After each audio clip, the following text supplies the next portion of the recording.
Ruckus in the Records proudly brings to you the Dogwater Radio Show, starring Dogbite Harris. Also featuring Jody Mattern as the lovable but perverse Blackwater Derm.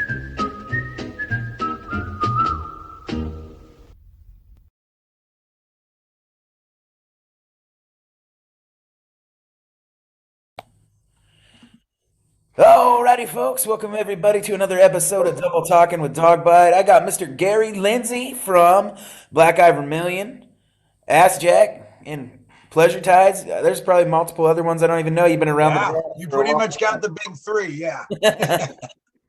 How you doing, buddy? Can't complain. I'm doing great. Sitting here in Austin, Texas. It's a rainy day. Sitting here right by my window. Got my wonderful little view in my wonderful little town. I'm going to be probably doing mostly administrative stuff, kind of boring stuff today. So it's good when it's raining like this in the spring. So there's less temp to get out and get on the bike. Yeah. What does Gary Lindsey do when he's not hitting himself in the face with microphones and stuff? Nothing. That's all I'm doing all the time. No, dude, Gary's rarely doing that. I'm a bicycle guy, big time on the bicycle when I can. Music right now, per usual.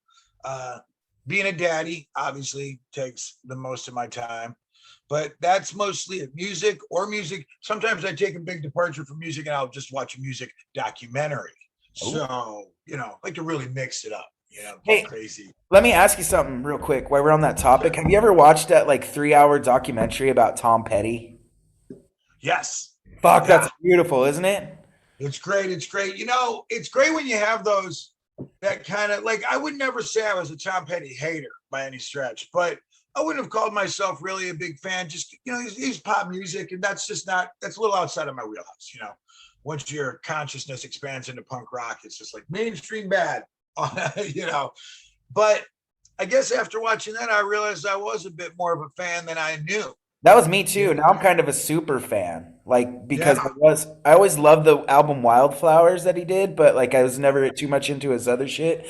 And but that documentary kind of made me a super fan because just he was so badass, man. He was so badass, and you could see it's just his songs are superior, just in their catchiness, and he is just when you think about the majority of what he's on the charts with, it's not fair to just be oh, Tom Petty pop star and write him off. Yeah. Because the songs may seem simplistic from external point of view, but I was he did right, and he did come from a great source, and he did seem pretty down to earth all the way till the end. Yeah. And I probably even would have liked to have seen him, never go to shows that size. I haven't liked a band that played at that level since probably the 80s. But if some free tickets came up, it would have been actually maybe kind of cool to see him before he died. Yeah.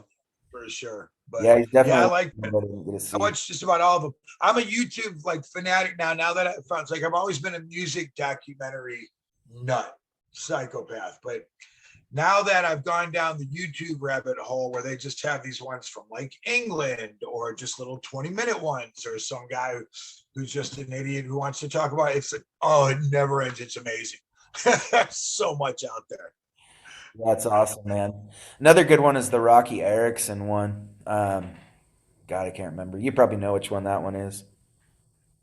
That one, now you referred to it, was that the one that had the footage of him when he was in his apartment and he had to turn all his radios and TVs on? Amazing. That was amazing. That was a good one. The one I'm looking forward to is the Izzy Cox documentary, which I think you were kind of a part of that, weren't you? Yes, that's right.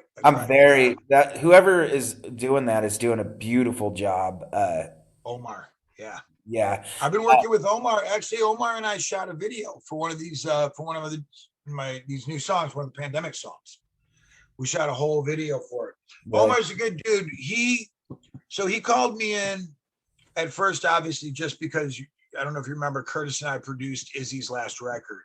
I didn't know that. Curtis, we Songs for the Dearly Departed, and we were working with her all the way up to the end till a month before she died, getting new tracks and stuff like that. So Omar just called me up originally for your general interview of somebody that knew her, but then he was having trouble kind of make certain things click and flow.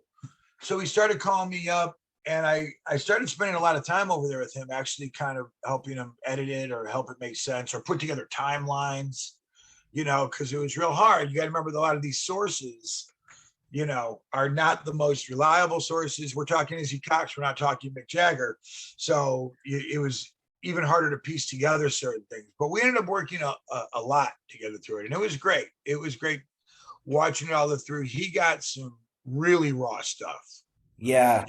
Some really raw stuff. The stuff that I'm so glad. So this, I don't know if you ever met Gabriel Lopez. I've talked to him. I've never met him, but I've talked to him a few times. So Izzy's merch, good friend of Izzy's merch guy, and he's really been, make the driving force between like compilation CD and like tribute shows and stuff like that. He was able to give up from doing merch with her on the road, just some really good raw footage, like of what it's really like out there. There's this one scene where it's a house that you and I would know right up very well. It's clearly just like a punk apartment. It's filthy, it's dirty. There's someone still playing. The sun's coming through. They obviously have been up all night. This is obviously not an afternoon, and then Gabe just kind of pans out, and then you go over and you see Izzy asleep on the floor with her boyfriend, in this place. And it was one of those things where if I first would have looked at it, I wouldn't have thought it was usable in any way, but I'm really glad he did, because it gave it a grittiness that people need to know about this lifestyle. When you're down here not making any royalty money, I mean, people know it's harder for us, but they don't understand the conditions that we usually endure just to save $140 on a room. Yeah. I mean, and that's what it comes with, like, not fucking compromising. It's Yes. like we understand outside the popular circle. We understand that our music isn't for everybody, and we don't give a shit. We're not going to change that, and that's the life we take. It's the only song. It's the song that's in our head. I'm not going to polish my halo on that. I'd sell out tomorrow if I had a song in my head that was purchasable. I'd sell it for a good price. But I know what comes out. You can't fight the ideas. Yeah. No, and I'm right there with you too. If I could sell any of my shit, I would for sure. But I don't think any of it's sellable. But my tastes and what I take in, what goes out is about what I take in. It's alternatively minded stuff. It's not going to be up there with Cardi B anytime. So, but I'm not going to stop doing it. That's not an option. So here we are. Speaking of, you got new shit in the works, right? Man, got some great new shit in the works, dude. So I'm so excited to hear about this. Okay, so we got a couple things. I was hoping to get a whole record out this year, but I doubt I'll be able to because life steps in and life's getting back to normal. But definitely going to have 2 singles that we're just about mixing. One of them is just this song, Lord Willin', that sounds like if I got Weed Eater to do a blues song. It's really standard, just kind of pretty standard Black Eyed stuff, but it's tuned down to drop C, so it's even heavier than we've done before. So it's really good. It's a song that's been in my head for years, and I never recorded it just because I thought it was too mundane. But then all of a sudden, Fritz and Johnson were coming through town. My Whiskey Boys were coming. It's like, I don't like for them to come to town and me not to get some, something. Yeah. Some magic. I fucking love it. Like, I got the hat right now. Oh, you're representing right now. I represent Whiskey pretty much every day. I love them. Dude, I got the video shot with them. They came through. We did this Lord Willin' song. It sounds amazing. But the other song is the one I'm really excited about because it's actually almost a trip hop song. It sounds a bit like if I was singing for Portishead, So check it out. Yeah, for over 10 years, gosh, almost 20 now, I've been trying to get a sort of project together that's sample-based and loop-based with like electronic beats, but all of the samples are old Americana music, like blues, root, Carter Family, like real deep blues and real and then give it kind of an industrial feel with like a heavy bass line and then make it like a Black Eyed thing. But it's been pretty hard, actually. As much as I love hip hop, I only have a handful of friends that make beats, that are actual DJs. Yeah. And I've approached them all over the years and they've all been like, yeah, I'd like to, but then there's never any time. Right at the start of the pandemic, my old friend Ruben, RTC Shogun out of Phoenix, gets in touch with me at the start of the quarantine, at the mandatory quarantine. He's like, dude, I've been thinking about this project since you pitched it to me 2 years ago. We're on shutdown. Let's do it. And so I was like, let's do it. So I got together like 12 loops that I'd made over the years, and I sent them off to him. And the first one he sent me back was just awesome, just out of the park. Deep, dark. I sampled a Jess Walters song. Jess Walters is this opera singer from the early 20th century, and he did a version of Wayfaring Stranger. So I sampled that. Ruben put his beats behind it, been working on it, and it sounds amazing. It's just like totally different. It's totally different. We've already got the video shot. It's called These Walls. It's topical. It's about going in, it's about isolation. It's called These Walls, or, and it's like these walls are closing in. So it was about, something that was current, but it's mostly about the silence and the isolation. It can drive you mad, and that would be understandable, but you can benefit from it. You can also get enlightened if you use the isolation. Monks go try and aspire to be isolated. Buddhist monks try to aspire to be isolated for over 3 years. There's a thing where you go out up into the mountains for 3 years, 3 months, and 3 days. The holiest people in the world, and I don't mean institutionalized Catholic figures, I'm talking truly holy sages, have all experimented with isolation, and because they channeled those fears and they brought them into focus, and they weren't having to tune out with life and distractions and children and work, they always came through with a better sense of humanity and a better sense of themselves. So I figured this is it. This is our chance for everyone to get a little isolated and stop bitching about all the things that are stopping you from going a little deeper into your soul. The problem is we had social media during the time, I think. Yeah, we have social media. Before there was social media, there's barbershops, and people would still, in garages, and they would use everything to distract themselves, and alcohol. So when people started getting out and exercising, and you couldn't even get a bicycle because everyone's getting healthy, I was like, all right, this is it. This is my opportunity to not be to not have to work, to not be distracted by all these things. And I'm going to just now read, and I'm going to study more a little bit on Stoicism, which I've been meaning to do for years, get a little bit more into neutral spirituality. And it was great. And so that second one, These Walls, is going to be the one about that. And that should all be out in the next couple of months. We're probably just going to be able to do 2 singles this year. Maybe if things keep going okay, maybe I'll have an EP out by the end of the year. That'd be, yeah, I'm just excited to hear 2 new ones, man. Especially that one you're just talking about. Sounds awesome, man. Yeah, I'm going to send you, I'll email it, just give me a little inside listen. I'll email you a track just so you can hear what I'm talking about, because I'm hyping up pretty good. I don't usually like to sell songs before they come out, because like everyone my age who's ever put out music has multiple stories of the song they were excited about that sucked, and then of course the song that you're like, meh, and it's everyone's favorite, Yeah. So usually you try and throw it out there neutral and just give it a push and be like, got new stuff, and let everyone else see where it's gonna go. But yeah, this one, These Walls, man, I'm all behind it. It's great. We're gonna keep messing around with samples and loops and experimental folk and some real trippy shit too going into the year. cool, man. Yeah, sounds great, dude. Um, yeah, the fucking pandemic, dude. A lot of people. Crazy. 2020 wasn't even like the worst year of my life, though. That's how I keep telling people. It's like, not by far was it the worst year of my fucking life, man.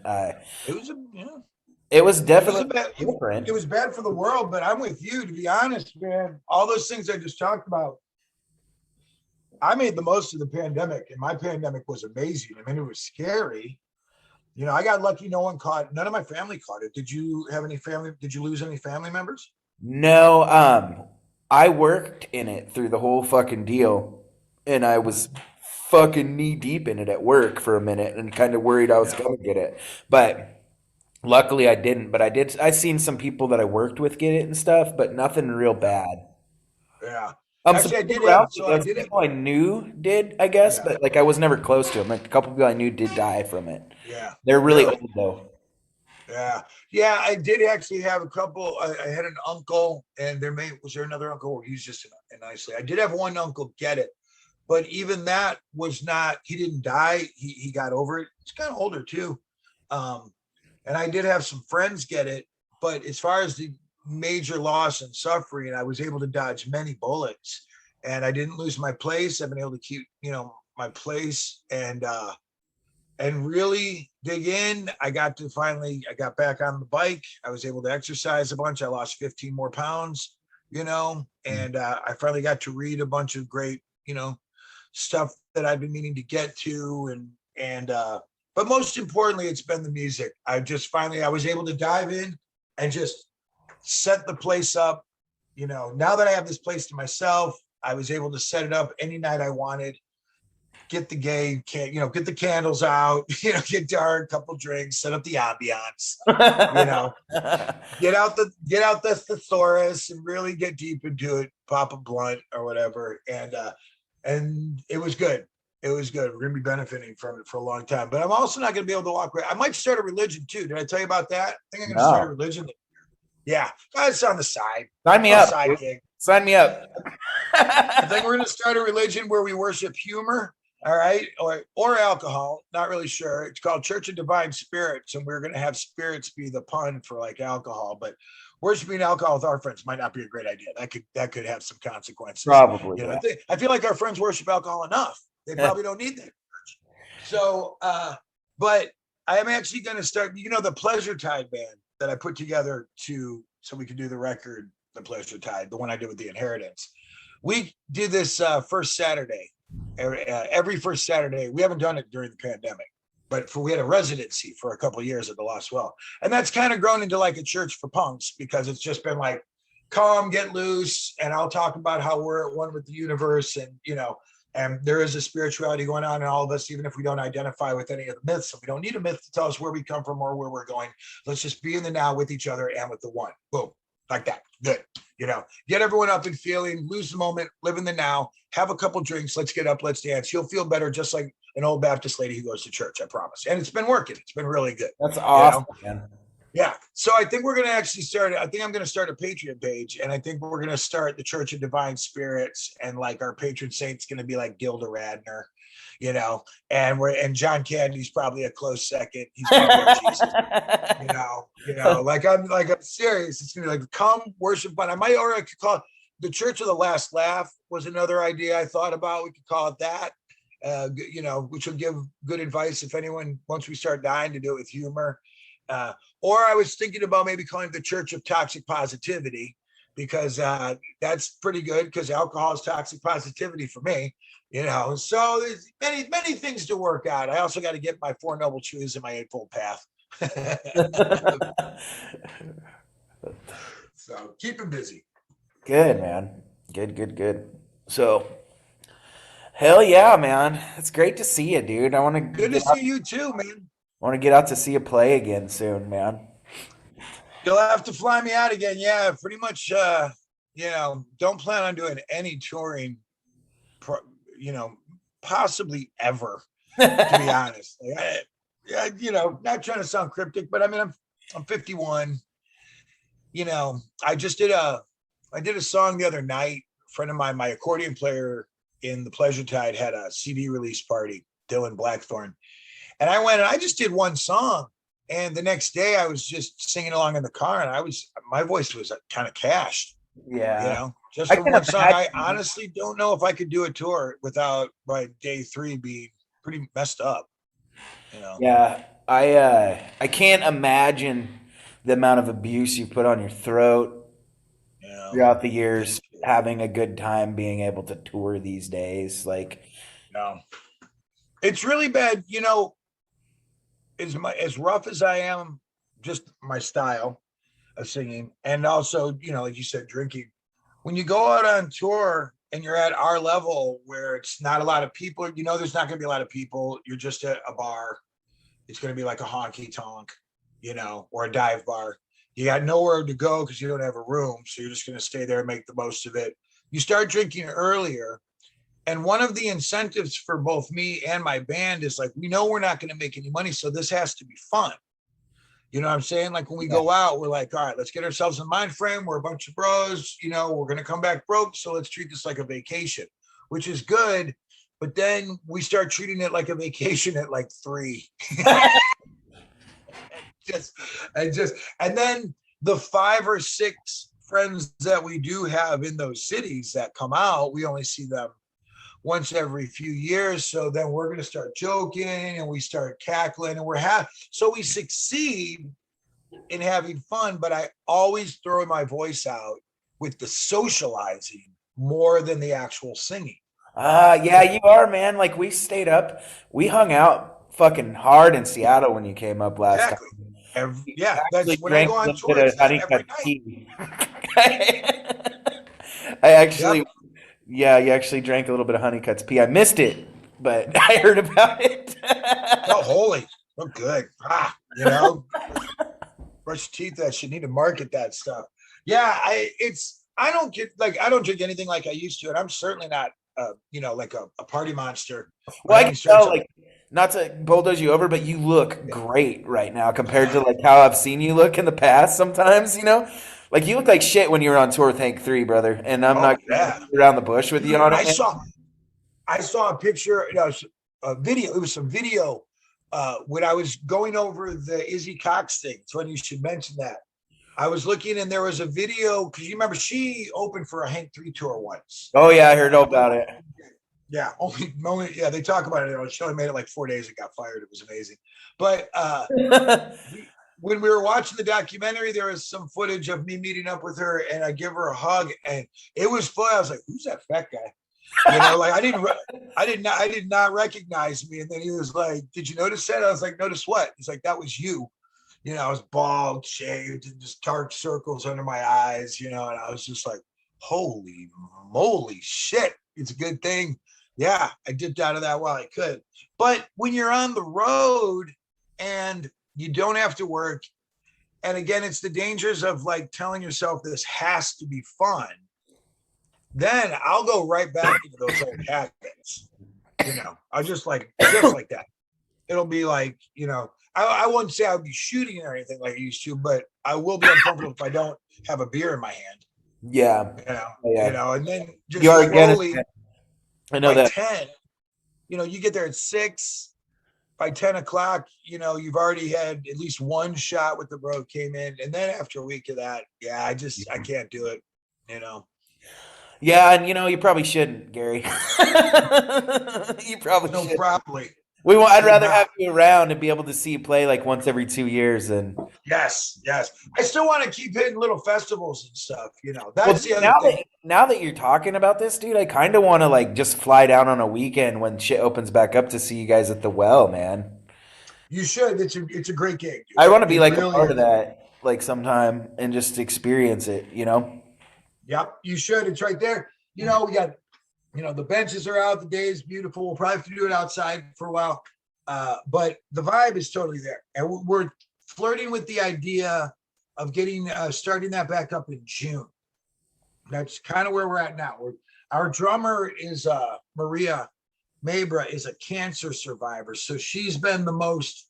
That's Maria from Rock Bottom String Band? No, that's Tara. That's Tara.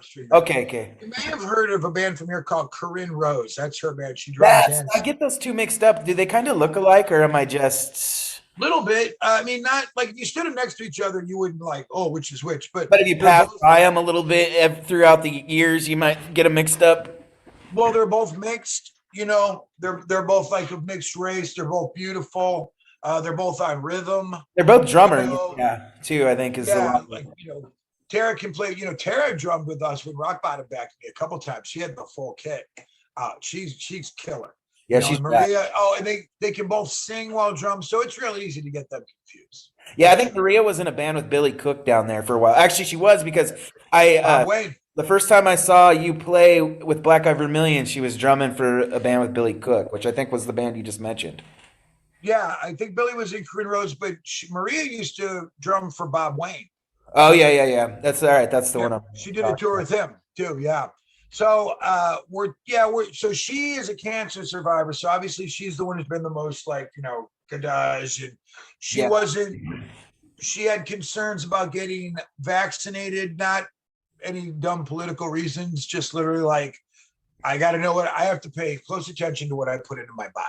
Well, my wife couldn't have it because she has a shellfish allergy. So Oh, okay. Really? her doctor asked her not to take this round and wait for like a Johnson and Johnson one because I guess like right out the gate they were having issues with people, mainly people. If you like, they're kind of suggesting for a minute people that need a EpiPen should probably not take it. Is what they were kind of. Really? Yeah. So like But yeah, they're gonna wait and see how it pans out, and just see like allergic reactions or whatever, and yeah, and maybe get it. I think I think I think it's getting better. I think there'll be a better version of the vaccine coming real soon. You'd But hope so, yeah.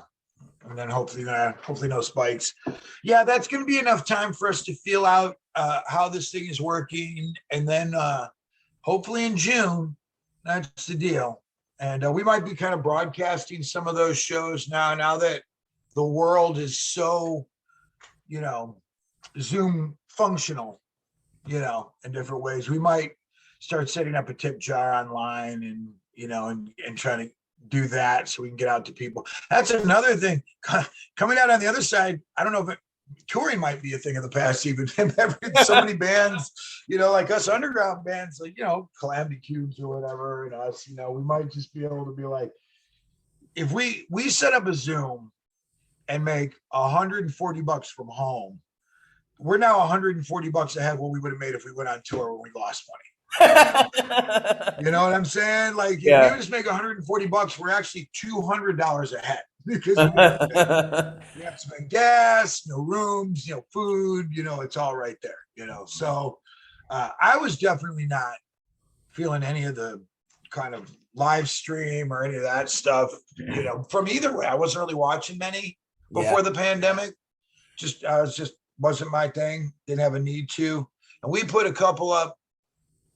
Well, I started doing my happy hour, the first Saturday one, when the world shut down. The first one was just those me were and my fun, socks man. I loved right in them. the living room with Curtis over here, and I was doing karaoke to like Spotify and like taking requests. Yeah, those are so great. The episode And it went really well. My favorite. It was so fun, right? It was so goofy. I was like, all right, this is what we got. And I don't know, I need regularity. So here we go.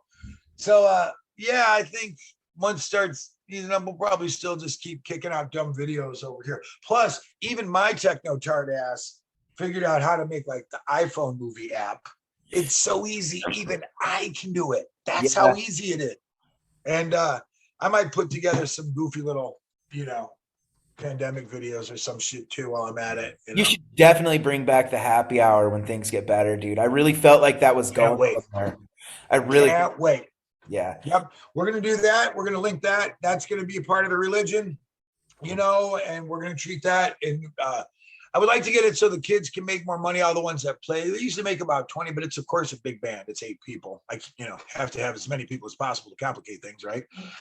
So it's always tricky. We get it takes $160 just for everyone to make $20, So like to beef it up so they can get $50 each. But then it'd be nice to do it once a week. Well, no, who knows? But for now, we just need to do it once a month and get back out there, start connecting, you get the Jubilee feeling going. I feel the the neutral spirituality is something that I am going to take seriously. I'm going to wrap it in a joke. But you know what? Actually, I did the research. It's pretty easy to get the tax break of being a real religion. It's actually like super easy. Like John Oliver even did an episode on it. Like all you have to do, you know what? It's so easy. You don't even have to physically apply or get accepted. If you meet the criterion that the IRS lists and you just meet that, boom, I'm not paying taxes. It's that shit. Fucking nuts. I need to start running my label like that.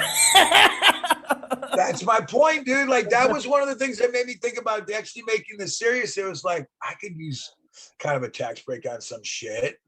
And so I looked it up and I saw the comedy angle on it. And I was like, all right. But then I don't know if you've ever read Bob, Church of the Subgenius. It's a mockery of religion. It's really great. It's been around since it's comic books. It's mostly involved in comic book culture. Okay. Have you ever heard of the Pastafarians? They wear like strainers on their head. No, I have. I've heard of them. Flying spaghetti monsters. So that's a real religion. Yeah. Okay. Perfect example of what I'm talking about. I'm talking about something that is technically on the surface a mockery of all institutionalized religion, but underneath it, I'm gonna wrap it in sarcasm, but underneath it, I'm gonna actually just use general tenets of Stoicism and Buddhism, and by which I mean the general things that you don't need a myth for. Meditation, things like that. Like you don't have to be a Buddhist or a Catholic or one. Science will tell you all you need to know, that it's really good to get a little bit of peace and quiet in the middle of your day and let your mind not get distracted with anxiety, and that it'll help you, it'll benefit you health wise. You don't need to be religious to know that and to benefit from that. Yeah. So we're going to throw these little things in about humor, health, and healing. Humor, health, and heart, because they also, science will show us everyone needs to laugh more. Everyone needs to laugh more, even children. So we're gonna have our little patron saint of Gilda Radner is gonna save us all. Rad. Awesome. Cool, man. So how you doing on time? I'm doing all right. Well, I do kind of. Oh my God, it's already been almost an hour. I'm doing all right. I do kind of get rolling. I'm sorry I was late. Typical me. I was on the phone catching up with an old high school buddy, and then and that went on even longer than I thought. But I'm taking a graphic design course too up at UT Extended Learning. My latest attempt. I have got to get a job that is not physical labor, dude. It's just I'm in great shape for my age, but my knees and my back are just done. And I've got to get something that A, is at a desk, I gotta sit. I can't be moving stuff around. But B, that somehow is a path to live in this goddamn town, Austin, Texas. Yeah. I'm gonna I need to leapfrog up to like 60 a year just to have an apartment. Yeah. Yeah, man. So I'm taking this graphic design thing. I'm learning Photoshop and Illustrator, and it's really hard, man. It's not gonna be easy. There's some of these kids, they do this stuff on their phones, and I'm over here struggling on a laptop, so, but and they change they change as quick is a big issue too. Every time updates. I used to be pretty good at it, like back in the day, and I don't even know what the fuck to do now. I just hire people because I'm like, I could do it myself probably 8 years ago, and now I'm just like lost, Exactly right. And I've been lost for like 30 years. So I'm coming at this the opposite. I've like not been a computer guy even when computers came around, and that did happen in my lifetime. That wasn't like before my time or anything, but I just never anything I had a real aptitude for. I was over here more music, all of that digital stuff just wasn't my thing. And now I'm having, and it's funny you should mention that because the exact same thing happened. The first, so it's 3 things you learn. You got 3 months. Photoshop, Illustrator, and InDesign. I'm in Photoshop. I'm learning that one. It's there's a thing where you can, just like if you have a picture of 4 people, you can like remove one. There's a can like click on it and just take the person out. It looks just like the sky. It's amazing, right? And it was really cool, and I was happy to be learning it. And I was like, oh my God, and it's not that I'm a stranger to how good Photoshop is. I mean, in this world, I know that any picture you see, don't trust it. Yeah. I know where technology is, but doing it myself was really cool. And then like after I turned a corner and learned that and got past the assignment, I went online and there was an app on Facebook where you could just go and do the same thing that I just took like a month to learn, it was just like, I mean, I knew technology was changing rapidly, but while I'm on the computer looking up at this thing, it's just literally just like, hey, guess what? You can do that here now. So, but I got to try it. I got to do something, so yeah. So I'm taking this, this extended learning thing. This is $500 and it's 3 months. That's not I'm bad. not going to be, it's not, it's really good. And I'm loving it, but I'm not, I know I'm not retaining enough that I'm going to be able to hit the job market in 2 months. Because I live in a college town. My boys that do, or my friends that do graphic design, they're like, dude, you got college kids that just lowball. There's no wages here for basic graphic design stuff because they're 19. They've been doing this since birth. Yeah. They'll just do it. If someone's hiring to get some basic work done, a kid will do it for their minimum wage. Literally, they just need beer money. how you might be able to like corner the market is like designing shit for bands and using the creativity in your mind No, to no. make stuff for other people. You got to sell yourself with that shit. You know, that might Yeah. be your Yeah, way. that's one of the things, maybe record covers, Yeah. merch, got to look at all these different avenues. I think my thing is project management. I got it. So all these kids I'm talking about that are doing it for cheap, I got to find a way to leapfrog into being their boss. Is what I got to do. I got to make all these little idiots do their thing really well, but just make sure they connect the dots and then hand something in. That's kind of where I got to go into something with like gray hairs or, like I'm not trying to cover them up. Like, see this? I'll make those kids do shit. I'll make kids do shit. That's gotta lose game plan. We'll see. We'll see. Or like, yeah, posters, punk rock posters and shit. That'll be fun.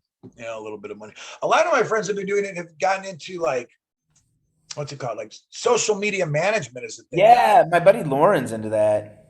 And I don't know if it's just something, there's so much work that's why people are just Well, it's going kind of to it. weird, man. Like social media, they've made it really hard to fucking navigate and be able to get views. There's like how you word things and how much you word things and how often you post. Algorithms. Yeah, all this weird shit. So when you learn that, you can if somebody's good at getting people to view your shit for really cheap, Yeah. because I've Yeah. dumped so much money into Facebook fucking ads and I don't feel like they ever do shit for me. But I know It's hard to people gauge that don't pay a dime and they get shit. results. Yeah. And it's not because people don't want to see my shit. Well, some of them probably don't, uh but I think it's because like because people will be like, "What the fuck? I didn't even know that was going on." I'm like, "I've been promoting it for like 2 weeks, you know."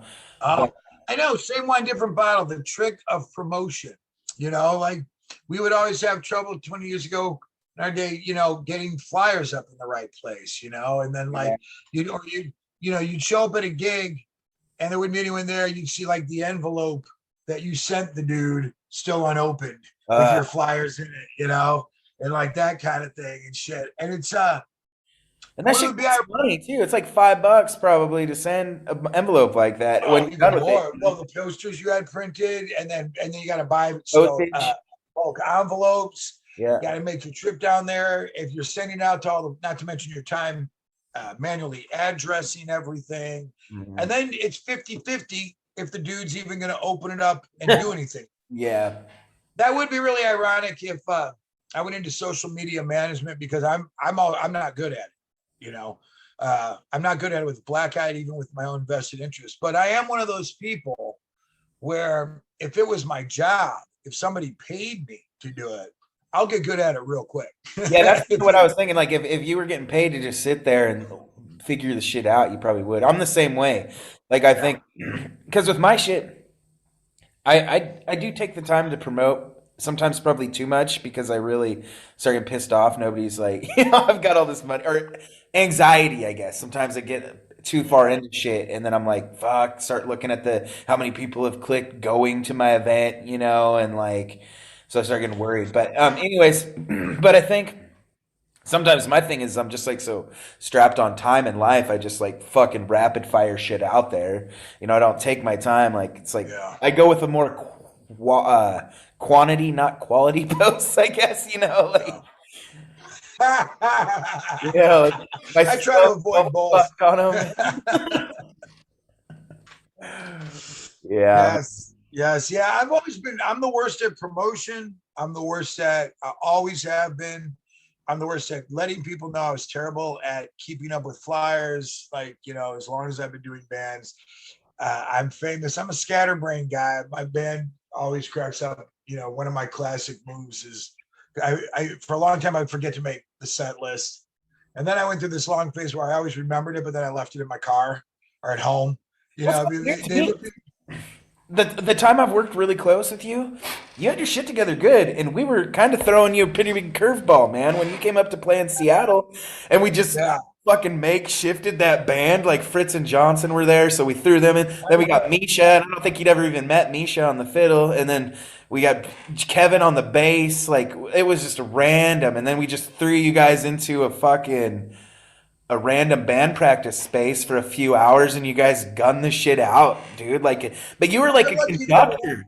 It was fun to watch you in that environment. Like, cause like, do you play any instruments? With that lineup, it was so great. You know, like Do you play any instruments, Gary? no, I play no instruments effectively. The I weird can thing play. is, Go ahead. watching you do that, you wouldn't have known that. Like just how you Really? conducted all those guys.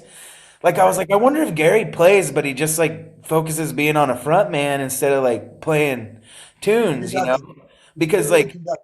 yeah, you really were like a fucking conductor, man. It was really awesome to watch.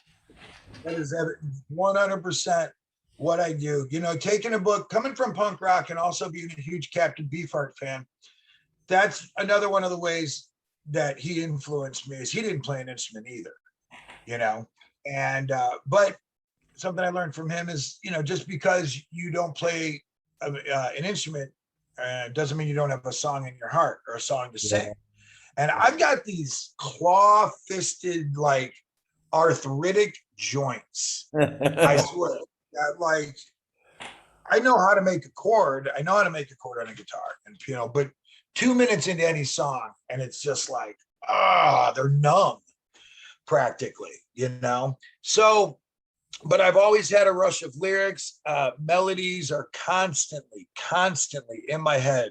Melodies for hooks and songs and adaptations of existing ones and new rhythms to old ones. In my with that, it's probably more challenging as a musician for you to work like that than it would be for like me. Like I'm a very mediocre guitar player, but like I can write like I don't have to explain to somebody what I'm hearing in my head, I guess is what I'm saying. Like, so that's amazing. So hard. Yeah, it's so really cool to do that.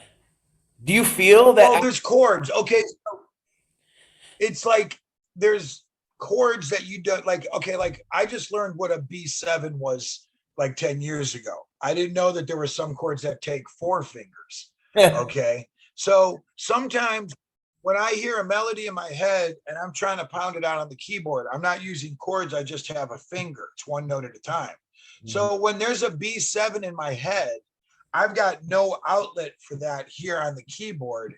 And then it's just a wall. Then I have to either change the song or I give it up. It's really bad when there's a melody that I can't find the notes for, you know, but it also is a good lesson because like, I have to have a band, so I can't be like a David Bowie type where I'm gonna like dictate. I conduct, I don't dictate. Yeah. So I get the basic melody and I give it, but then I have to give it the freedom to grow into its own thing. Like I can't be like, you guys are doing it too wrong. It's like, well, wait a minute, you got good guys here. You trust these guys.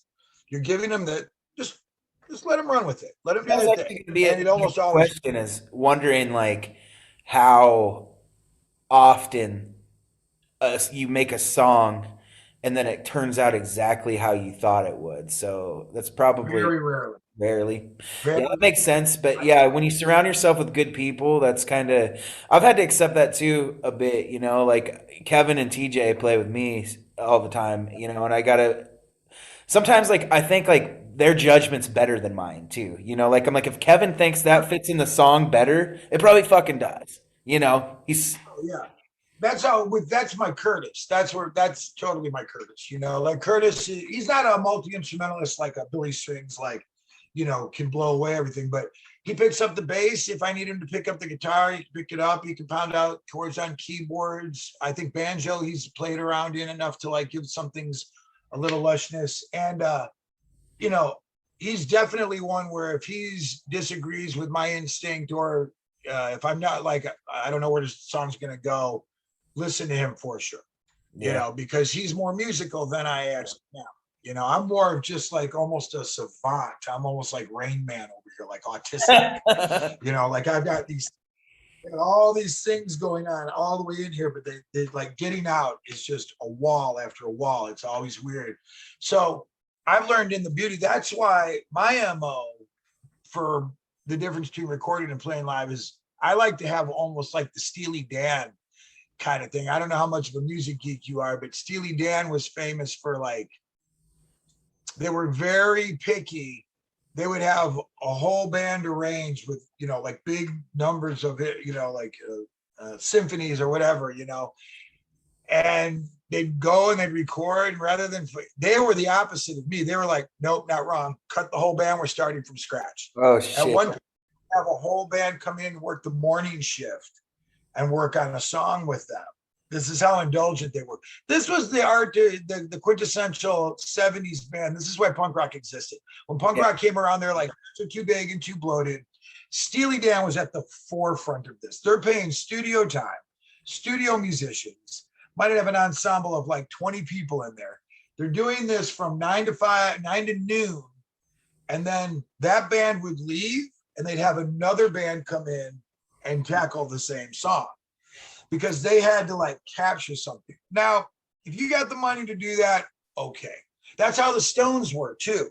When they would do Exile on Main Street. Was a lot like that in some ways. Like maybe not so much of the orchestra, but they really fucking took like 3 years to make Rumors or some shit, you know? It's like, oh yeah, well, Bruce Springsteen, when he was recording one of his biggest albums, I don't remember which one, but he talked about it in a documentary. They spent like 30 days on the drum sound. Fuck. Just on the drum sound, you know, and he used the word that I always remember. He's like, maybe that was a little indulgent. It's like, that's the word, it's indulgent. You know, in there, I stand by the punk rock way, of course, but in their defense, technology was changing so rapidly and growing so much in the mid 60s. I totally understand wanting to explore every, like, if a band's rich, like the Stones, it's like, let's experiment. Absolutely. Get some of the best musicians in there and fuck around and have fun. Different chemistries. And that's a lot of the reason why those songs are hits. They weren't from the gut. They were all sculpted back, you know, songs. And nowadays too, songs aren't even really just played. They're sculpted. They get a recording, but then it's a layer. It's like, well, does it need more of this? Easier now too with Pro Tools and shit. It's easier to do that and cheaper. Yeah. And so now you can experiment all you want, which is absolutely, you know, which is great. So I like to do the same thing, like, but I do, if I had my way, my perfect demo is a different band for every song. Like if I'm going to put out a record, I would like to have each track, 12 tracks, let's say. I'd like to have a different band on each track in the studio, but then I like to have the exact same band live forever. You see what I'm saying? Because live, you want the opposite of that. Like in the studio, I want to capture different lightning in a different bottle. And that comes from the chemistry of just different people. Absolutely. You know, like we all know, you know, you can you could have 12 different bands play Louie Louie, and it's gonna sound different, right? So I love that. I want to capture that energy. But then when I'm playing live, I want the opposite. I want predictability. I want rhythm. I want to know everyone's turn, everyone's quirks, where they're good, where they're bad, where they're strong, where they're weak. Yeah. So that's kind of my balance. Because I think what you're kind of saying is too is like when you get into the studio, you're working on producing art, I guess, in some fashion. Totally. Then Absolutely. When you get out and you start playing live, you're still producing that art, but you need to find a way to make it to where it can be a performance and a routine kind of. So like in the studio, you want spontaneity. Live, you don't. Yeah, because if somebody throws some shit off, it can throw your whole fucking song off, man. Especially us. That's where we're punks. It's like, you got the Grateful Dead thing going on where you can noodle forever and you know when to come back in. Wow, that's something. I will not be doing that. I need everything in 4/4. I need a verse, chorus. We'll play with the bridge, but don't get too, so settle down. It's just, we'll see where it goes. We've had some songs that our canon, I don't think any of our songs sound too difficult, but like some of them are cursed for years. Which one? Pity the Fool, the first song on Never Shed a Bloody Tear. We took 5 years to get that right live. We didn't even know why. It's not even a hard song. We just kept fucking it up every single time, And then finally we got the right drummer and then it all clicked in. But yeah, live I want, I want stability. Spontaneity in the studio, stability on stage. Yeah. For sure. Ooh, excuse me. Coffee's coming back up. So, but yeah, I also like for every song, I model my albums after kind of like, I'm a huge Butthole Surfers fan. They're one of my Yeah, they're favorite from your bands. area too, huh? They are, yeah. Yeah, and So then the basically, guy's in Honky, right? The one of the guys is in Honky. Yeah, Finkus, yeah. He moved. I miss him so much. He moved to Asheville, but we still get updates from him. He's in North Carolina. But yeah, you know, in a Butthole Surfer song back then, you had such a mix of styles that at the end of each song, you had no idea what was next. I mean, you honestly, after a couple albums, when you became a fan and a new release came out, at the end, it was like, all right, where are we going now? It's just going to be some noises in a cave with you know, some samples over it. Is this going to start out really pretty like Sweet Loaf? Is this going to be a heavy rocker? You know, what's it going to be? And I always want to keep that dynamic with every Black Eyed record. I like to try and stylistically do as many curveballs as humanly possible, you know. And if you're not going to be able to overtly and stylistically make a change, then you got to make a change with personnel. So, you know, it's almost subliminal, the different chemistry you're getting in it. You're like, you don't know why these all sound so different, but it's because they're different people playing, you know, different energy, as it were. Yeah. Ooh. Hell yeah, man. What a great interview, man. I was so happy to have you. Awesome, dude. Yeah. Thank you so much for having me. Cover all the cover? You know, I think you said you want to be off in about an hour, and that's a pretty high note. And I think sometimes I just feel when it's time to, I let it go until I feel like it's just there. And I think that might be it, man. It's a pretty high note. So, I feel like we all brought up. You want to do any last plugs before I let you go? Not really. I feel like I've plugged it all. I just want to definitely let people know that we may not be touring, but Black Eyed Vermillion has not. This pandemic actually lit a fire under my creativity. I will say that I had made peace with the fact that I probably was just going to have these 3 records out, and I was fine with the fact that I was like, I'll probably just keep playing like Muddy Roots and Moonrunners and come up to see you guys. I'm fine playing the songs off these 3 records till I die. You know, it's a good lot. It's a good bunch of songs. But now that we got these songs fired up, we're just, we might not get out of Austin much, but we're going to be working in the studio for a long time. Nice. A lot of, so we'll keep an eye on the Spotify and right on stuff for a long time, hopefully. Cool. Well, thank you so much for coming on, buddy. I'll have to get you on again, man. All right. I'm sure we could get a lot more to talk about, man. Absolutely, man. I'll have a whole nother round of tales for you. I promise. Cool. Later, buddy. Later.